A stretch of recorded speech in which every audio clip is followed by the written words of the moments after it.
Amaral ou Rincon? Qual que você prefere? Rapaz, eu não prefiro nenhum dos dois, porque a gente gosta de mulher, gosta de homem.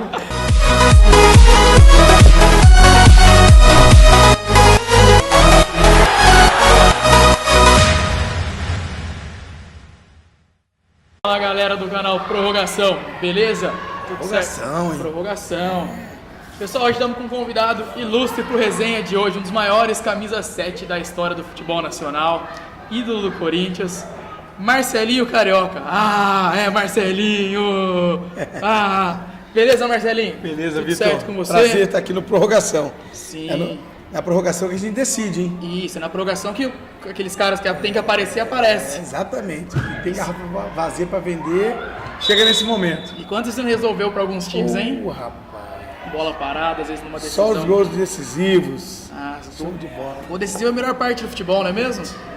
Aí muda tudo, muda toda a história. Marcelinho, começar um bate-papo legal, descontraído. Pedir pro pessoal que já conhece um pouco de sua carreira, mas aquela sensação de entrar no lugar do Zico. Ah, Vitor, você jogar o futebol pelo Madureira, como eu atuei durante 7 anos, e depois ir pro Flamengo, e você chegar e ver seu ídolo de perto, que é o Zico, e aos 14 anos de idade você está no infantil pro juvenil, aos 16 você está treinando do lado dele, aí você estreia numa quarta-feira, 9h55 da noite, no Flamengo Fluminense, no Maracanã, né, com 70.132 pessoas, aos 11 minutos do primeiro tempo, e é de grande valia e sensacional, porque eu fui realmente... Ai, boa! Pessoal, a gente tá fazendo Galera, bate-papo, galera tá que rolando tá o vendo. jogo do São José e do Esporte, ó. Campeonato Brasileiro Feminino. Campeonato Brasileiro Feminino, gol do São Nós José. brincamos também, porque é gol do São José, pô. Então, e você estrear no lugar do Zico, aos 11 minutos do primeiro tempo, cara, ali mudou toda a minha trajetória, sendo lançado pelo saudoso Tele Santana. Foi uma coragem, ousadia do Tele Santana, lançar um menino de 16 anos no lugar do maior jogador da história do Flamengo e da seleção brasileira. O Tele Santana, ele sempre foi um técnico de inovação, né? Quando ele foi bicampeão com o São Paulo, ele foi por causa disso. E você deu sorte de pegar um técnico desse um pouco mais inovador. Porque se você pega um técnico um pouco mais cascudo, um técnico que ia falar, não, você é garoto, você vai esperar mais um pouco. Você é moleque, vai esperar mais um pouquinho, vai esperar mais um pouquinho. E ainda bem que ele fez aquilo. Pumas, aquele time de vocês do Flamengo tinha muita gente boa de bola. Que já subindo. Djalminha, Paulo Nunes, Júnior Baiano, Nélio, Rogério, uma galera boa de bola, muito boa, diferenciada e guardada as devidas proporções. Djalminha foi um dos melhores jogadores que eu vi jogar, guardada as devidas proporções.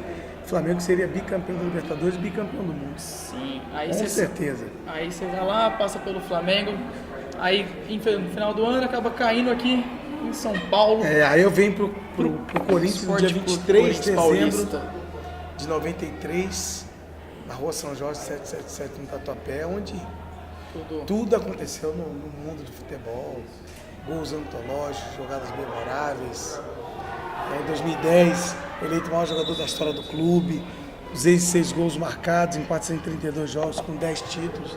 Lógico, não conquistamos nada sozinho, a instituição está acima de qualquer orgulho, vaidade, estrelismo, mas tivemos assim uma situação privilegiada e abençoada por Deus, do menino que saiu do Madureira, o menino que vendia picolé, refrigerante salgado em todas as praias do General aos domingos para ter o dinheiro da passagem. Joguei 7 anos no Madureira, Flamengo me aceita no futebol brasileiro, sou muito grato a grupos regatas do Flamengo, mas é no Coringão que estourou tudo aconteceu.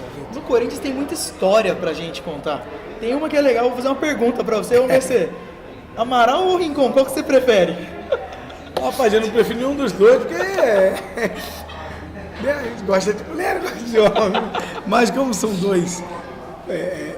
foram dois companheiros que nós atuamos junto, e eu tenho mais afinidade, lógico, com o Amaral. Sim. O Fred, tivemos as adversidades, umas 2 adversidades, mas o sistema de trabalho, extracampo, nada que desabone ou que desaponte de maneira nenhuma. Mas tenho mais afinidade com o Amaral porque ele fez parte do nosso grupo de samba tão famoso e querido, né? Divina Inspiração, que eu só podia cantar a metade de uma música. Dá uma palhinha pra gente. Tá doido, viu? Ô louco, Marcelinho. Não dá pra cantar. Só pro comecinho.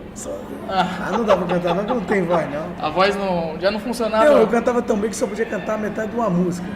Metade da música? Então, metade de uma música. Então depois você bota um trechozinho eu vou aí colocar pro pessoal. Pra galera relembrar. Tinha até passinho, tinha até passinho, motinha de terninho, gravatinha. Era... Estilo só pra contar do Alexandre Pires. Opa, só que um pouco mais... gospel. Mais gospel, isso. Antes eu pensava que felicidade era ter um carro bom, era ter muito dinheiro, era ter muitos amigos no mundo e que nada mais precisaria. Se tivesse 1000 mulheres vestidas em boas roupas, ter um cargo importante no mundo. Eu até perguntei do Rincon e do Márcio, porque teve uma confusão, do Rincon e do Amaral, porque tem uma confusão, né?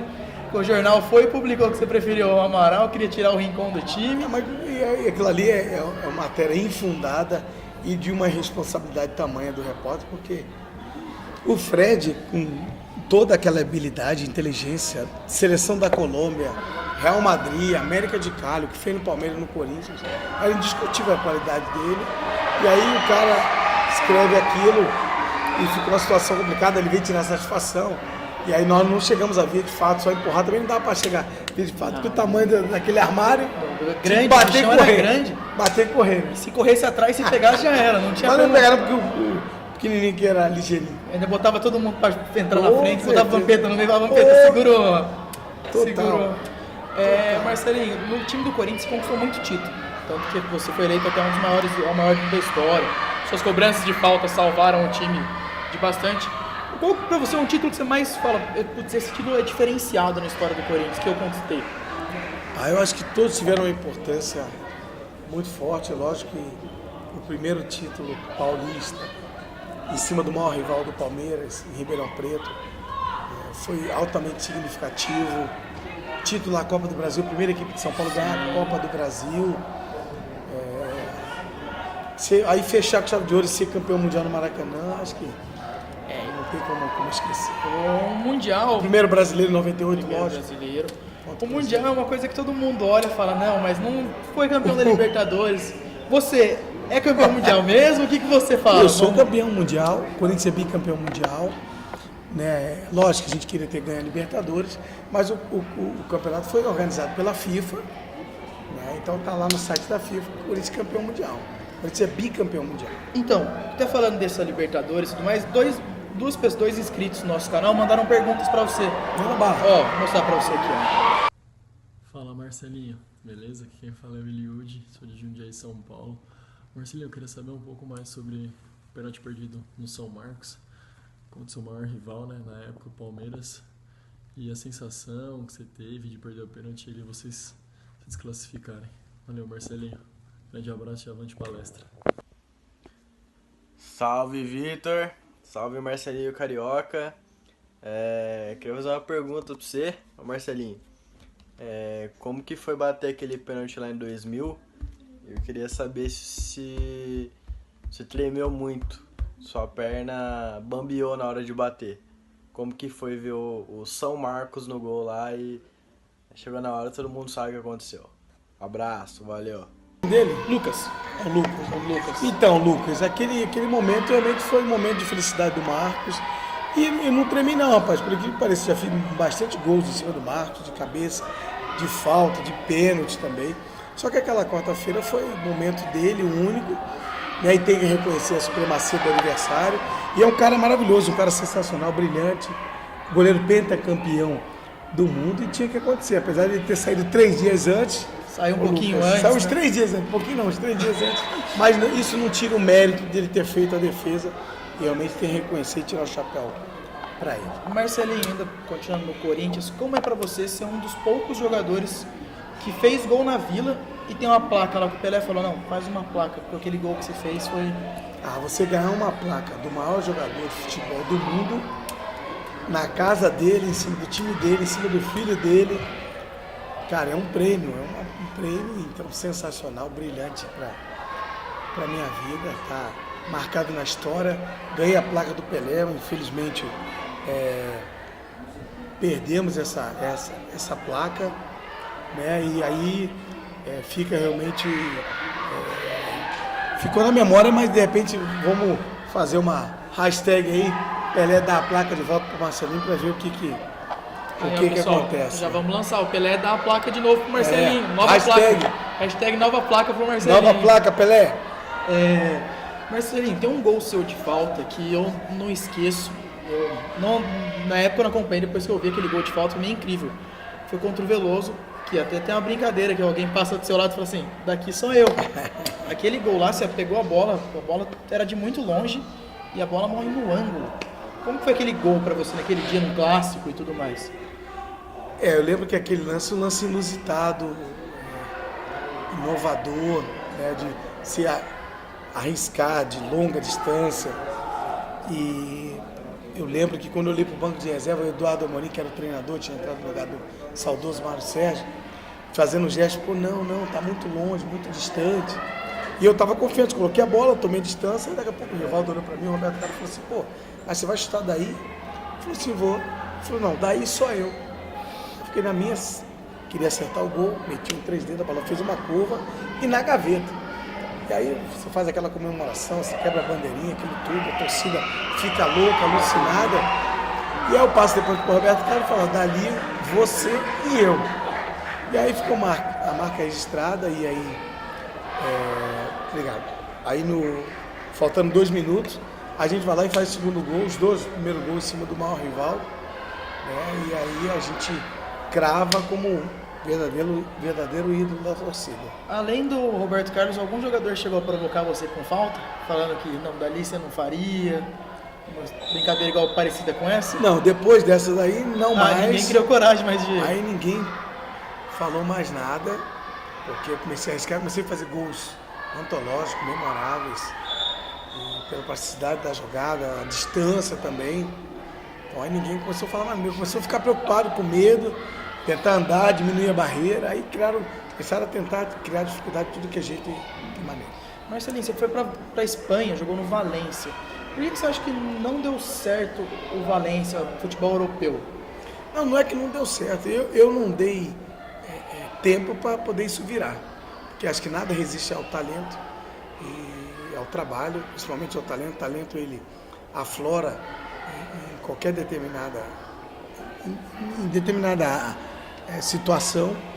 Só que eu fiquei 4 meses, aí eu recebi a proposta do saudoso Fará, daquele 0300, de poder retornar para um time de São Paulo, e a torcida que mais ligasse, eu iria jogar pelo aquele clube. Lógico que eu estava torcendo aqui, você do Corinthians, e acabou acontecendo com 62%.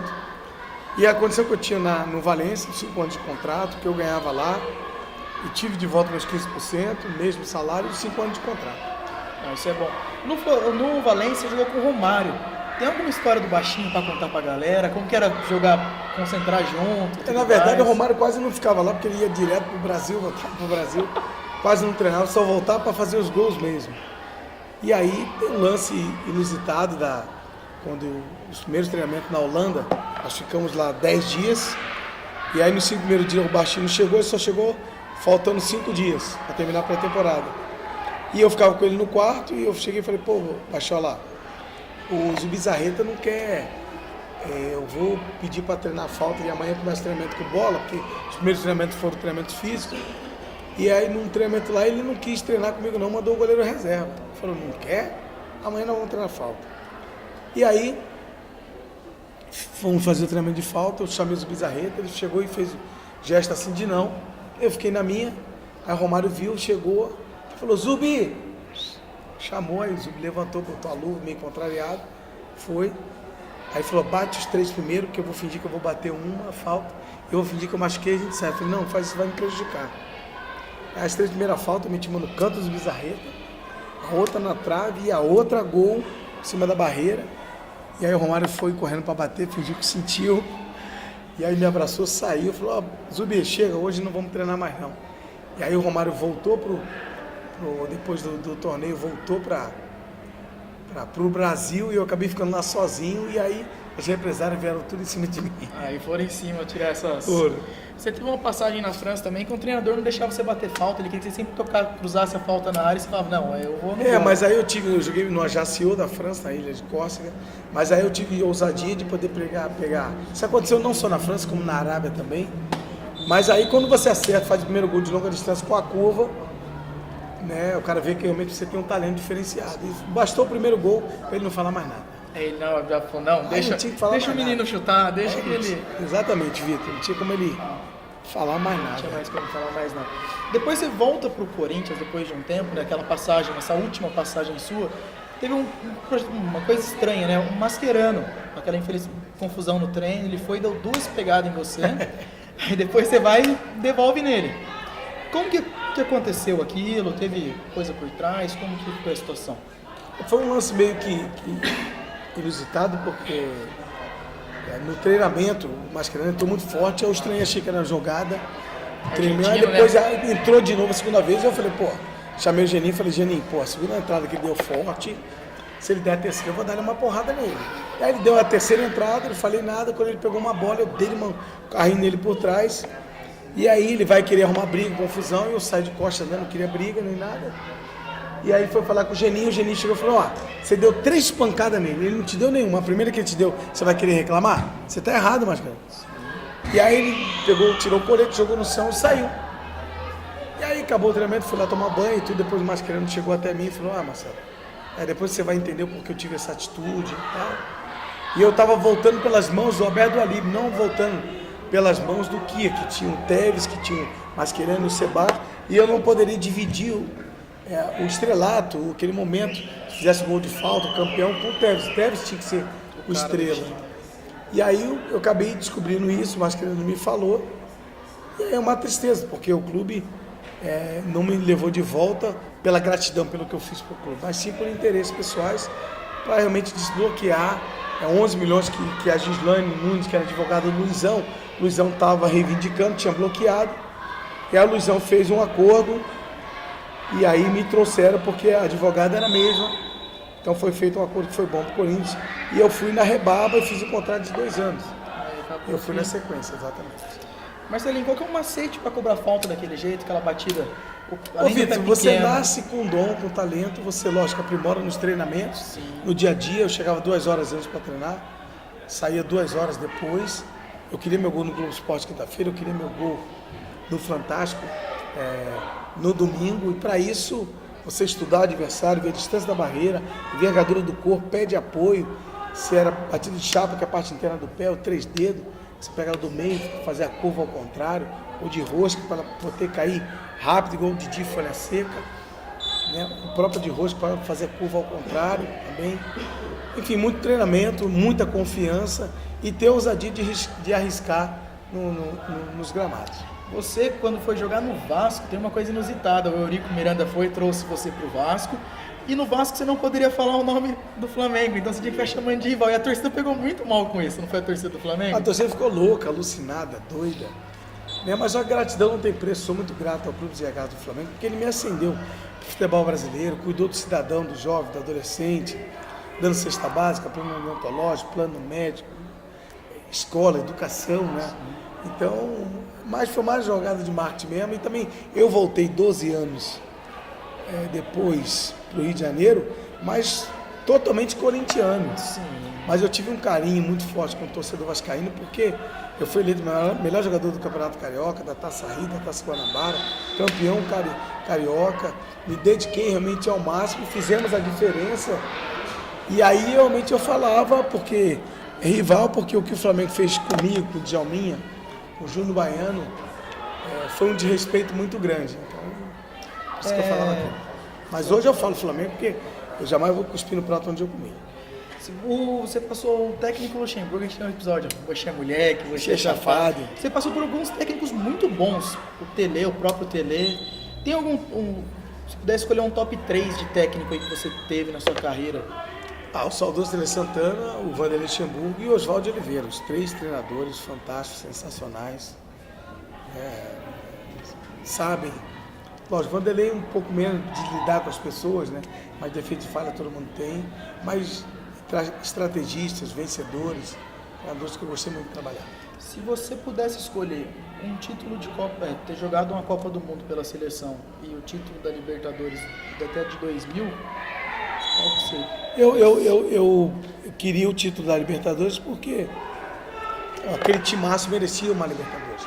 Seleção, por tudo que eu fiz pelo Brasil, estaria na Copa do Mundo, nas 3 Copas do Mundo, no grupo dos 23, que foi uma covardia que fizeram comigo. A Libertadores, realmente nós não tivemos a oportunidade de chegar. Pelo talento na seleção, eu estaria lá. A seleção, infelizmente, bateu na trave, assim, que eu digo, porque em 3 Copas você sempre foi questionado a estar lá e na hora o pessoal cortava meio que você de última hora.